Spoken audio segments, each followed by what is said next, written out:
Sir, ಈಗ ಜಾತಿ ಗಣತಿ ಸ್ವೀಕಾರ ಮಾಡಿ 1 ವರ್ಷ ಆಗಿದೆ, ಆದ್ರೂ ಯಾಕೆ ಇಷ್ಟು ತಡ ಆಗ್ತದೆ ಸರ್ ಜಾತಿ ಮಾಡೋದಕ್ಕೆ ಅಂತ? ಜಾತಿ ಗಣತಿ ನೋಡಿ, ಎಷ್ಟು ಸಲ ಕೇಳಿದಿರಿ ತಾವು?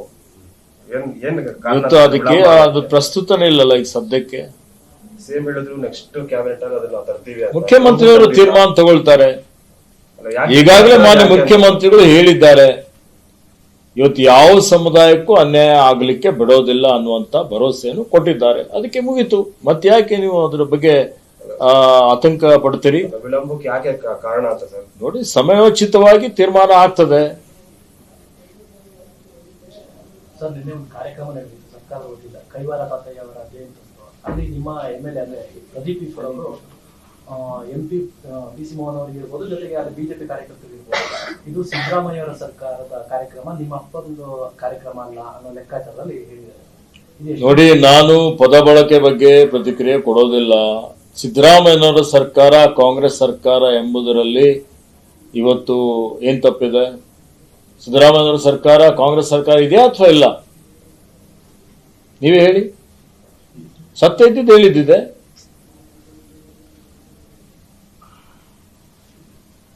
Thank you. ಅಲ್ಲ ಸರ್, ಅದು ಸರ್ಕಾರಿ ಕಾರ್ಯಕ್ರಮ, ಅಲ್ಲಿ ಪಕ್ಷಾತೀತವಾಗಿ ಮಾಡಬೇಕಿತ್ತು, ಅದು ಚರ್ಚೆ ಆಗ್ತದೆ ಸರ್, ಬಹಳಷ್ಟು ಚರ್ಚೆ ಆಗಿತ್ತು. ಅದಕ್ಕಷ್ಟೇ ಸರ್ ಕಮೆಂಟ್ಸ್ ಇಲ್ವಾ? ಸರ್, ಈಗ ಸರ್ ಇನ್ನೊಂದೀಗ ರನ್ಯಾರೋ ಪ್ರಕರಣದಲ್ಲಿ ಸಚಿವ ಹೆಸರು ಕೇಳಿ ಬರ್ತಾ ಇದೆ.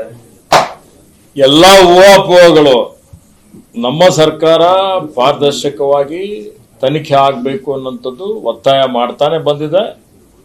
ಮತ್ತೆ ಇವತ್ತು ಈಗಾಗಲೇ ನೋಡಿ, ಬರೀ ಸುಳ್ಳು ಆರೋಪ ಮಾಡುವಂಥದ್ದು, ಊಹಾಪೋಹಗಳು ಮಾಡುವಂಥದ್ದು, ಜನರಲ್ಲಿ ಒಂದು ರೀತಿಯ ಅಪಪ್ರಚಾರ ಮಾಡುವಂಥದ್ದು ಅದು ಬಿಜೆಪಿಯವರ ಜಾಯಮಾನ. ಅರ್ಥ ಆಯ್ತಾ? ಕೇಂದ್ರದ ತನಿಖಾ ಸಂಸ್ಥೆಗಳೇ ತನಿಖೆ ಮಾಡ್ತಾ ಇದ್ದಾವೆ. ತನಿಖಾ ವರದಿ ಬರಲಿ, ಸತ್ಯ ಹೊರಗೆ ಬರಲಿ.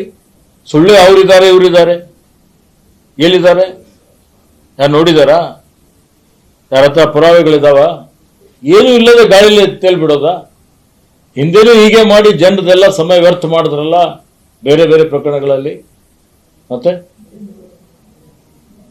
ಪ್ರೋಟೋಕಾಲ್ ದುರ್ಬಳಕೆ ಆಗಿದೆ ಅಂತ ಆರೋಪ ಸರ್ ಅವ್ರದ್ದು. ಪ್ರೋಟೋಕಾಲ್ ಕೊಟ್ಟೋದಕ್ಕೆ ತನಿಖೆ ನಡೀತಾ ಇದೆಯಲ್ಲ, ಅದನ್ನು ಮತ್ತೆ ಸಿಐಡಿ ಕೂಡ ತನಿಖಾ ವರದಿ ಬರಲಿ.